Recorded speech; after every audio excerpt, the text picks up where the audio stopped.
welcome back to my channel. We're gonna talk about the placement of blush and bronzer or contour today. I know it's easy on social media to see someone like with a different face shape than you, and then you try and recreate something on yourself, and then it looks very different based on what you saw and what the result is on your face. So hopefully today I'll give you some good tips and like foundational education. I obviously have foundation and concealer on to start today, but we're gonna put on the complexion products together. So let's get started. I am gonna go in with powder products only. This is my favorite. It's the Ulta Beauty Collection 3-in-1 cheek palette in the shade California Sunlight. So I'm gonna use powder because it's the most user-friendly option. I know cream and liquid blush and bronzer and stuff is really trendy right now. Don't get me wrong, I love that stuff too, for sure, but I only use powder products, like powder complexion color cosmetics,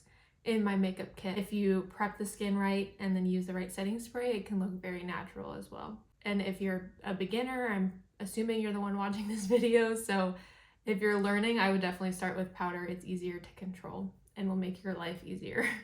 Okay, just like in my last video where I talked about eyeshadow on hooded eyelids, the size of the brush that you use is gonna make or break your whole look when you're trying to do complexion. So this is a pretty good size for like, because it comes to a point here, this is a pretty good size for my cheekbone, and then I can like lay it like this and get the bronzer where I want it. But if you have like let me grab a bigger brush. Okay, a brush like this could work, but it's definitely obviously bigger. It could work if you're holding it like this, but if you hold it like this, it's gonna take up way too much surface area and just like not give you the control that you're looking for. If you have one of those like body brushes that's like literally this big and you're trying to put bronzer like only here, you know, in your hairline area, if you put a brush this big, it's just gonna cover your entire forehead. If you have a larger forehead, sure, you could go for a bigger brush. But again, just pick the brushes based on the size of your own features. My favorites though are Moda brushes. This is a Moda brush. All of my clients, when I use Moda brushes, they always say, wow, that brush is so soft. And I'm very excited to say that I have an affiliate discount code with Moda brush. It's Rachel Lee Artistry 10. And you can get 10% off any of your orders on their website. So I'll link that in the description box so you guys can use it if you want to pick up any brushes. But this is from their tie-dye collection. I have multiple. Anyway, this is just my favorite bronzer brush. It's fluffy enough to airbrush apply the product, but it comes to a tip so I can be more precise here on my cheekbone and stuff. This is the brush I normally use for blush. So you can see it fits pretty good on my cheekbone. It's not going any like lower than I want it to, and I just have really good control with this size brush. Now, if I were to pull this brush out again and try and use this for blush, it would just take up my entire face. Blush would be everywhere, which ends up happening anyway because I love blush. But you can see like when it fans out, like it really is just gonna take up too much space. For me, these are the sizes that work for my face, but you're gonna have to shop around and find the ones that work best for you. And like I said before, same goes for your eyeshadow brushes. So let's start with the bronzer in here. I pick up most of the product on the sides of the brush, kind of swirling and working it around so that it gets on all edges of the brush and there's not a line of demarcation where there is pigment and then there's not pigment, because it'll translate like that on your face as well. My forehead is taller than it is wide. So I always put bronzer right here to kind of contour and like shape this part of my forehead. And I don't put much. I will put some just to connect the bronzer that I put on my cheekbone, but I don't really need much help like slimming my face down. So I wouldn't target any bronzer for contouring purposes on this side of my face. I would to like shorten the height of my forehead. And I use bronzer and contour kind of interchangeably just because I like a more natural look. So I rarely go in with a really cool toned contour color because it can look very unnatural. I have a warm undertone and those contour colors are cool. So it can, depending on how you apply it, look more unnatural. Because I'm fair skinned, I like to give a bronze look. So when I'm applying this bronzer, this is a good neutral tone, but I'm applying it to give some warmth back into my face to like make it look like I've been in the sun, even though I really haven't. And also shape my face the way I want it to without the unnatural undertone. So this is a good neutral bronzer option. So like I said, I'm gonna like start here on top of my hairline to shorten the height of my forehead.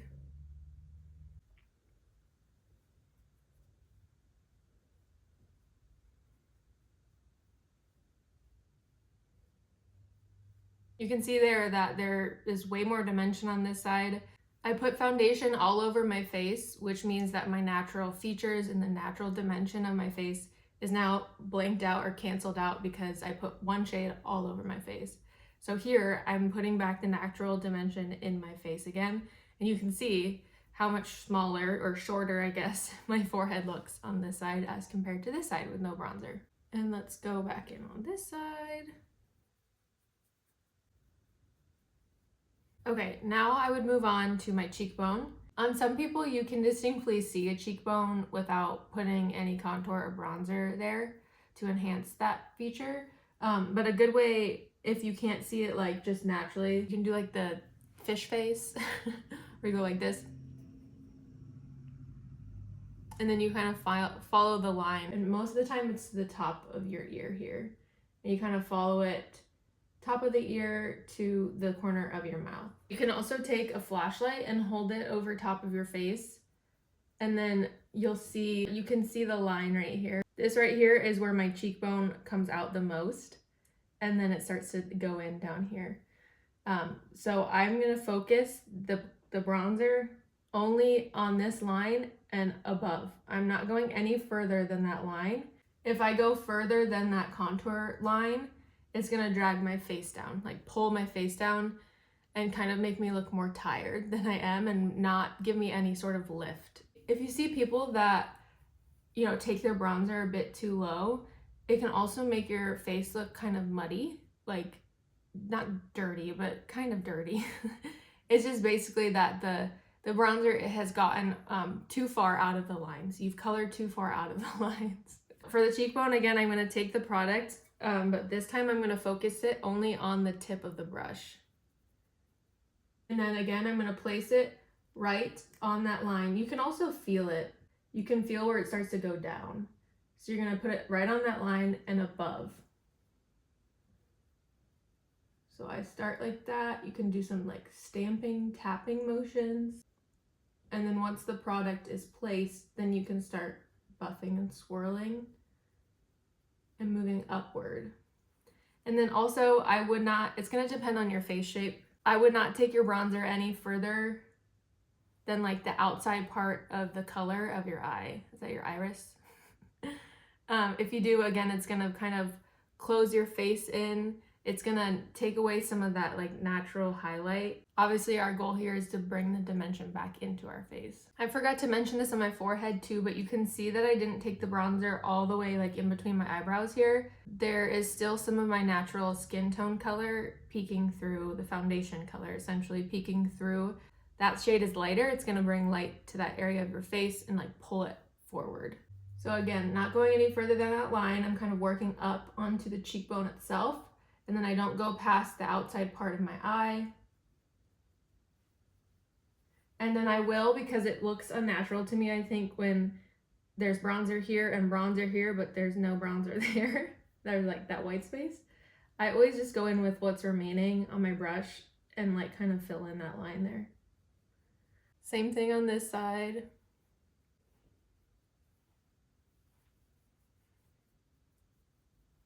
And then I've said this before in videos, but I don't do a traditional nose contour. I just put bronzer back onto my nose to bring that dimension and the natural shape of my nose back to life. So I'm not taking any extra product on this brush, and I'm just gonna swirl it up and down the bridge of my nose. Kind of focusing on the sides here. Now there's some dimension back into my nose. I did put it like right on top of my nose just because I'm kind of lazy in that way. But you do want that natural foundation color to still be on the top of your nose, because again, that's gonna lift it forward, bring light to it, and then putting contour in the sides of the nose is gonna bring dimension and shape back. So sometimes I'll go in with my foundation brush, no extra product on the brush, and just tap over the nose. It's like lazy nose contouring, essentially. Some people put some bronzer on the tip of their nose because they don't like how long their nose is, so they cut it off with some contour there on the tip. I don't feel the need to do that, but yeah, that's another step you could take. And then, as I've said before, always bronze your neck, under your chin, your jawline. Always bronze your jawline. There's no line of demarcation, and it also defines your jawline, makes your jaw look more snatched than it is. And if you don't have a distinct jawline, you can do the same thing, kind of hold light over to find where it is, or you can feel where your jaw ends and then it's like a mushy neck past the actual bone, you know? And then that's where you would put the contour or bronzer. And in the spirit of making this look very simple, I am just gonna pop some bronzer in the crease of my eye as well. I don't have any eyeshadow primer on because I'm too lazy. But taking that same bronzer and contouring my eye, essentially. Focusing in the crease. And then I'm also bringing it up and out a little bit on the outer corner to lift my eye. I am going just a touch darker on everything than I would normally in like everyday life, just so it translates better for you on camera. And the same goes for my clients. If they're getting photographed, they have a special event, I always am a bit heavier handed than I would be like on a day-to-day basis. Okay, great. Now that we've contoured and bronzed our face and our eyes, let's move on to highlighter, which is the next step that I take. A lot of people will do bronzer, blush, then highlighter, but I found that when I did it that way, I always went back in with my blush brush anyway to kind of blend the highlighter. I didn't want it sitting right on top of the blush and there being like a disconnect of color there. So I just do highlighter first and then I put blush over top of it to save time. So I don't have to go back and forth between the two brushes to blend it as much.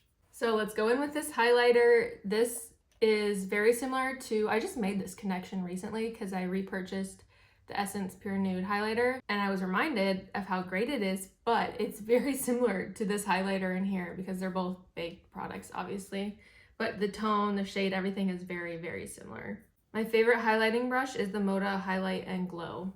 I like that it has kind of like a tapered edge here where it can sit like right on top of the cheekbone and kind of hug it. And then it has some fluffiness, so it's easier to blend. I'm going in with some of the highlighter. It depends on what you're going for, but some people will put highlighter like right on top of their cheekbone like this because they want the apples of their cheeks themselves to be lifted. And so putting highlighter on top of them will lift like the center of your cheek here. But I already have pretty chubby cheeks.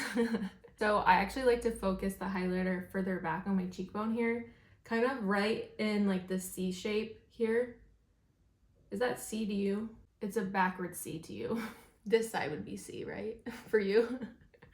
But yeah, I focus it in that C area there. I take my time here blending and really buffing the pigment into my skin. This is when you get the most out of baked products and any highlighter, in my opinion. And then I always take some right there, like right in that white spot where I didn't put any bronzer. And I put some above my eyebrow as well to bring some light back into there. This just gives me a natural looking glow, like a lit from within glow.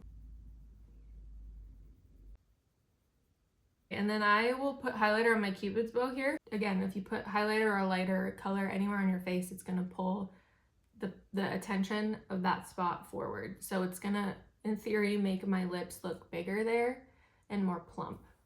So it's gonna make the Cupid's bow part of my lip look bigger. Or be more prominent, at least. So I always put it like on those lines like that with my finger.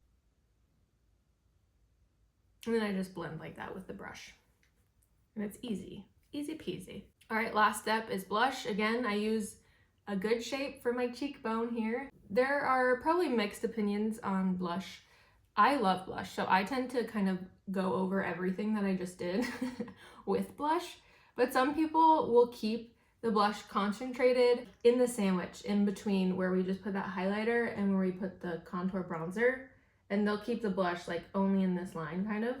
But I will put it like on top of the highlighter that we just did. I'll put it in the traditional blush spot, and then I'll also put it kind of like closer to the bronzer here, just because I like a blushy look. And again, I like to keep it kind of further back. I will bring it in like to my cheekbone like this.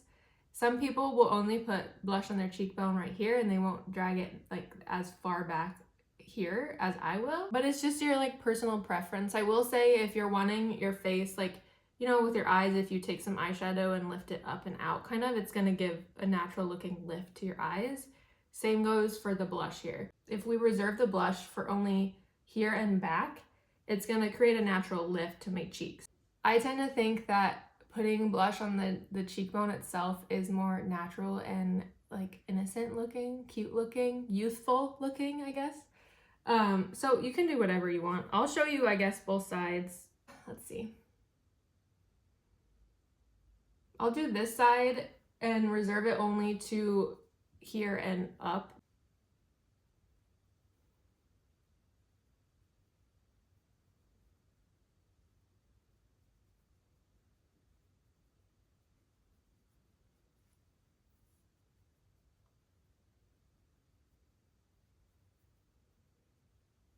And on this side, I'm gonna do what I normally do and just put blush everywhere, including the apples of my cheeks.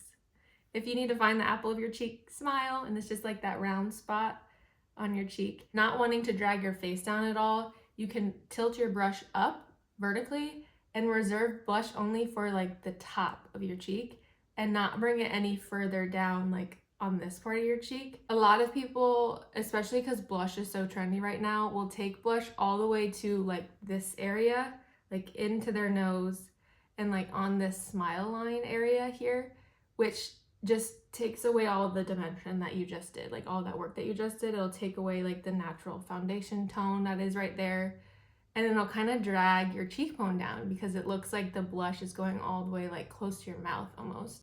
So again, you can lift your brush up and focus it only on the top part of your cheek. And this also makes it look like the sun just naturally like kissed you because the sun is on top of you, right? So if you were naturally out in the sun smiling and stuff, like it would hit you right here. So this gives a more natural look. And it lifts the entire cheekbone itself instead of kind of lifting up and back, which is what this side would do. This is what I normally do. I keep it on the cheekbone, not going further than the lowest part of the cheekbone or like overlapping that lowest part of the bronzer at all. And then I put it all the way back on this side of my face, all the way back on my cheekbone. And because I just like a blushy look. But on this side, you can see that it kind of like pulls my face up and out, right? Because I only kept blush out here and I didn't really put it on the cheekbone itself, where this side I did put it on the cheekbone. And again, I think this creates a more youthful look because you got the big apples of your cheeks, you know, like when you're chubby and young, plumpness in your face. And then as you get older, you tend to lose that kind of plumpness. So it's just whatever you want, honestly, whatever your personal preference is. But let me know if you can see a difference. I'm gonna go over this side with a blush because I love blush. I will say, because I love blush so much, I do tend to reach for like a more pigmented shade in this one. It can be built up, and because I'm using a bit more of a dense brush, it'll put more product of the blush itself on my face. There was a time when I was using this brush for blush and it's a little more flimsy. It doesn't have as much density as this one. And so when I used this specific blush in this palette, it didn't give me enough pigment. Depending on the product you're using and how pigmented the product is itself will depend on what kind of blush brush you pick too. And then I do, because I think it's very natural looking, I do put blush across my nose, like on the bridge itself. And then I do put some right here on the forehead because this is where you would like naturally get sunburned. And then I do put some blush on my eyelids too. I just put blush everywhere. I do get red right here too when I'm sunburned, but I don't love that look, so I don't put it there, but you could. All right, so those were my tips for the placement of colored complexion products. It's really fun to do eyeshadow on clients because I don't have a lot of real estate here for eyeshadow. But when someone does, when a client does, I'm like, oh yeah, this is so much fun, right? I will say that I've really fallen in love with complexion products, and it's probably my favorite part of makeup, especially the cheek products. Actually, that's been the case my entire life. I love seeing a cheekbone like come to life, especially in bridal or special event makeup. I can go a bit heavier handed, like I was saying in the beginning. And so it just makes the cheekbone pop, and I just love it so much. Some of the, basic foundational like rules per se for where to place your blush, bronzer, and highlighter. I do color outside the lines, I guess, a little bit too, to make the skin look as natural as possible, because that's always what I'm going for when I do makeup. I know that like my cheeks aren't naturally this red all the time, but I think it brings life back to my face. It makes me look more awake, and like this is what I'm used to. This is a natural look to me. So it just depends on how much makeup you wear every day and your personal preferences. So yeah, thank you so much for watching. I hope you'll come back next week for a new video. Don't forget about my discount code with Moda Brushes. It's Rachel Lee Artistry 10. I will put it on the screen, and I'll put it in the description box as well. But seriously, these brushes are amazing, and every time I use them on a client, they go, whoa, that brush is so soft. And they're really easy to clean, which is important for me, obviously, but should be important for everyone because it is important to clean your brushes on a regular basis, even though, I would put off cleaning my personal brushes for so long. And honestly, that's what motivates me to clean my own brushes, is when I have to clean my work brushes too. All right, I'm off to do a bridal trial today. It's gonna be a great day of some filming and some hair and makeup on a bride-to-be. I'm so excited. So thank you for watching, and I'll see you in the next one. Bye.